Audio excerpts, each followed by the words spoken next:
My name's Pete. Started off in the Ford scene for a very early age. I was 18. Had a few Fords, a couple of Fiestas and that. Won a few clubs around this area. And then obviously work and family commitments took part. My dad wasn't very well, so I took a lot of time out of it. And then obviously, my dad passed away 7 years ago, sadly. And I thought, if I'm coming back in the scene, I'm coming back with something that's going to stand out there.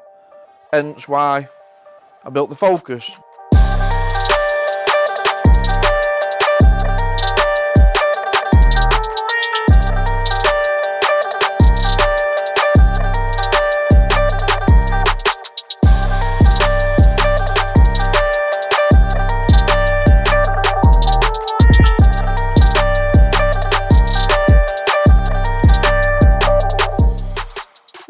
I've had the Focus 7 years, and there's quite a bit of a story to this.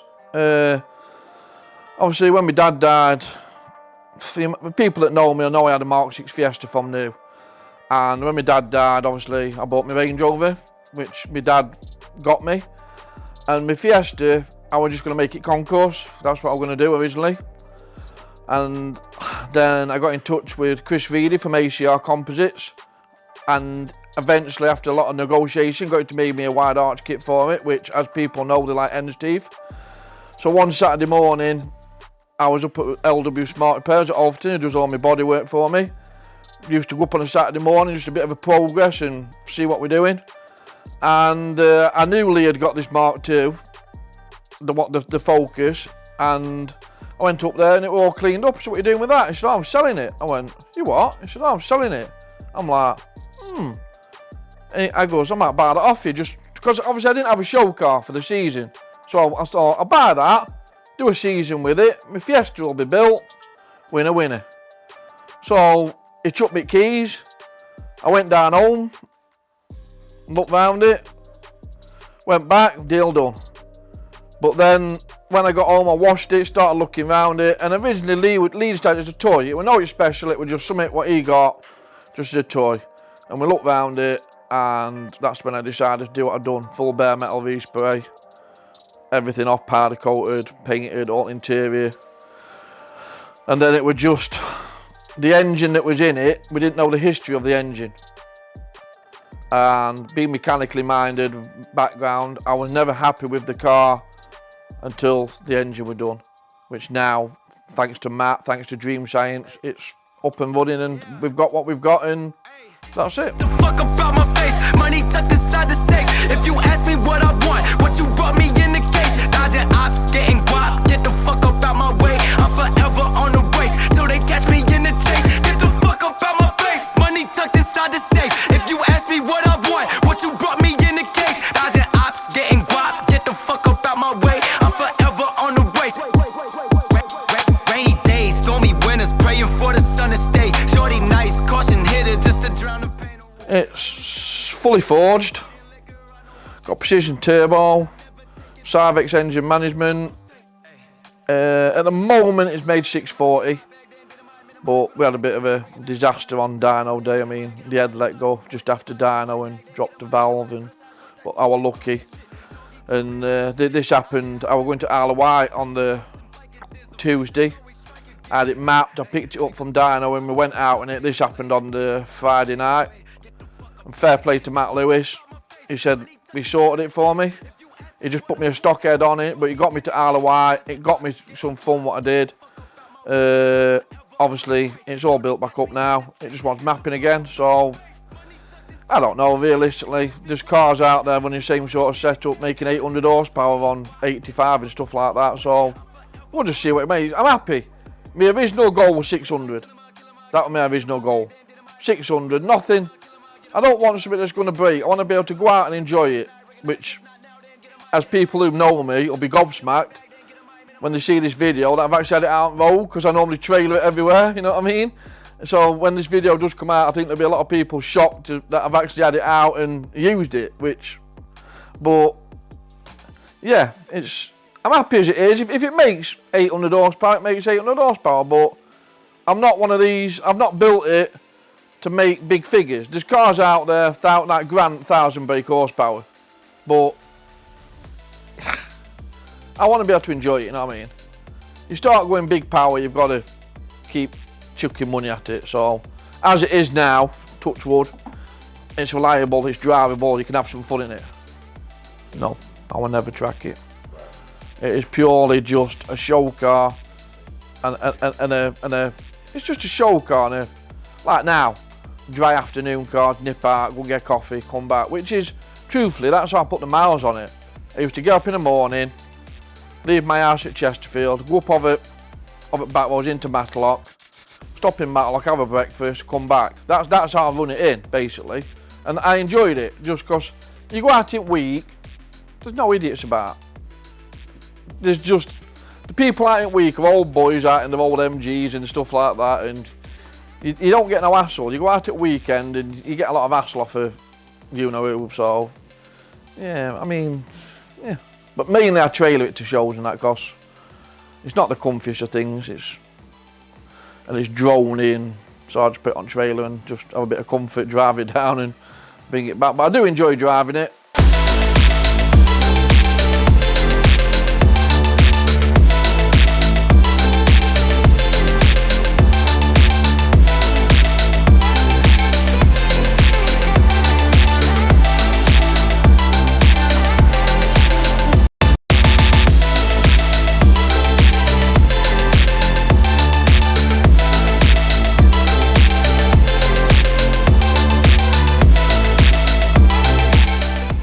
It's on Bilsteins, on B6 Bilsteins, just not coilovers, just like a OE equivalent shop, and it's all right. It's like I say, I'm not built it for track use and that. I've just built it more just to have some fun in it. But yeah, it's just on Bilstein B6s. That's what it's on. Most memorable moment with it is basically every year I go to Isle of Wight Takeover, which is run.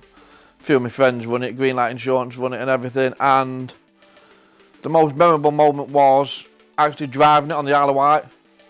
Is what I've always built it for. I always said when it was done, I wanted to take it to Isle of Wight and do it. The first year I took it to Isle of Wight, it didn't have an engine in it, because it wasn't built, so I trailered it, pushed it off. The second year I took it, it was just acting twat, it wasn't running properly, it was running lumpy. Cutting out, blah blah blah, like a bit like what it did back there, and I'm like, here we go. So last year I took it, and it was running mint, and I didn't drive it before the show because I thought bad luck here. But on the Monday, I used a full tank of fuel in it. I got up Monday morning, I went out and I was out all day in it, and all my mate, the smile on me, it was like you'd achieved something. I've had a lot of grief for this car, as people who know me will know. A lot of people took a lot of money off me, saying they're going to do things, and then it's not being done. You get a phone call off the police and stuff like that saying your car's in a unit, you need to come fetch it because it's all kicked off. So yeah, I've had a lot of grief with it. I made a lot of friends doing it, but just to be on the Isle of Wight on Military Road and just drive it and get some photo shots up there, that were the end goal. The end goal is that was it. Student of the game, I'm a scholastic. Platinum when I swipe, no, it's not plastic. I fill up the bank, magic. Student of the game, I got my masters. Whoa, whoa, whoa, whoa, whoa, whoa, whoa, whoa, whoa, whoa, whoa, whoa, whoa, whoa, whoa, whoa, whoa. Basically, it's more or less finished now. It's just, I've got another head to go on it. Matt Lewis has got he's developed a big valved head with oversized valves and stuff on it and stage 3 cams. So it's a bit of like a development project with Matt. A bit of a, like, yeah, will you try it? Yeah, I'll try it. So it's going back in over Christmas, because obviously you can have it over Christmas and tickle with it. So we're going to put this big valved head on it and then send it back for mapping and go from there. But realistically now, I have got another project what I'm doing, so the focus will just be a matter of now, just a few little bits what I'm doing on it, because obviously it's been built 6-7 years now. There's a few marks and scuffs on it and that, which you're going to get. Just tidy it up, just like we were saying earlier on, just odd bolt, buy some fancy anodised bolts and swap them out. A few bits of interior bits and bobs or trim and A few bits of carbon fibre I want doing. So if there's anybody out there that does carbon fibring, give me a shout, because I've got plenty of work for you. That's about it really. The advice I give anybody that's looking to get into buy a Ford Focus RS, or buy anything really on the Ford scene, is if you're going to have it as a daily, I'd say no.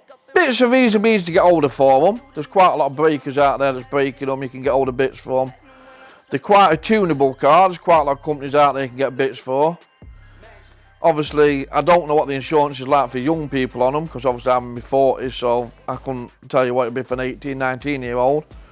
But yeah, they're a fun car to have. You can have a lot of fun with them. There's a lot of options out there. There's a lot of, like I say, you can leave it standard and you can have a nice car and they still look nice.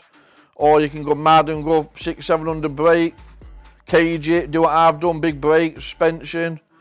There's lots of options out there, and like I say, you don't have to buy an RS. If you want, you buy an ST, buy a Fiesta. You don't have to go down the RS route, but yeah, it's something to get into. And like I say, the Ford scene, depends what you want to do. If you want to go to shows and that, there's quite a lot of Ford shows throughout the year. The scene's good, same as any other car brand, and that it's personal choice, isn't it? It's what you want. It's what you want out of a car. If you want a show car, then you could never end it, as you know, you just keep chucking money in, that's it. Or if you want something just to have a bit of fun in, then yeah, the 2.5 Volvo engine, good engine. They're a good all-round car, good all-rounder.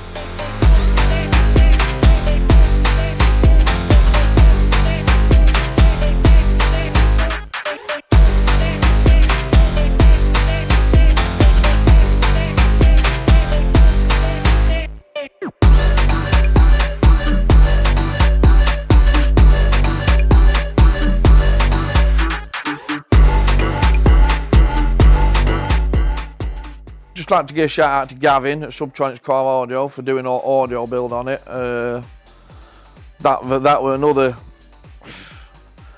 bit of another story really. It's like, went to Gavin, got a show car, he just put me a little build in it, just to do it so it looks nice. Gavin knows me, I've known Gavin a long time. Gavin goes, yeah, but I know what you like. So I said, what do you mean? He goes, go and sit in this. So I sat in one of his demo cars. So yeah, that sounds fucking mint. And he's like, I knew it would. So the goalpost changed. It went from a simple sub-it boot to a full Emma spec build with JL competition stuff, which fair play to JL, Celsius UK. We let them know what we're doing, and JL do what's called a signature range, which you can only really get if you've got a show car or you're one of their competitors or agents. And fair play to him, I got the C7 set up, which is, you can get it, but you have to be, it's hard work to get it. So yeah, fair play to Gavin for that. It's got all JL in it, VXI amps, it's all Emma specs, so I can go to competitions with it, which I have done one and I enjoyed it. It was something different to do, but that's something, again, that's a different kettle of fish. There's a lot of lads out there, mate, spending serious money on cars, and I mean serious money. I never realised just how much money you could spend on an amp until I went to this show, and like folks are spending 3, 4, 5 grand on an amp, and I'm like, wow. I never realised that the stereo scene was quite as good as what it was. There's a lot of money in it, so I don't think, I'm happy with what I've got. I don't think I'll progress that any further, because I think that is just a deep pocket, never ending situation. But yeah, thanks to Gav for that, mate. You've done a good job of that, and like I say, a few more projects will be coming up with Gavin. I mean, it's on its second build, because if folks know the car before, it had back seats in it when I first built it, and Gav built me a build, and then obviously I wanted more power, and then when I seen the swirl pot set up, what Newt sent me, I thought, I can't bolt that under car. Matt Lewis was saying, oh, we normally bolt them under car and back axle. I thought, I can't bolt that. Nice billet aluminium swirl pot.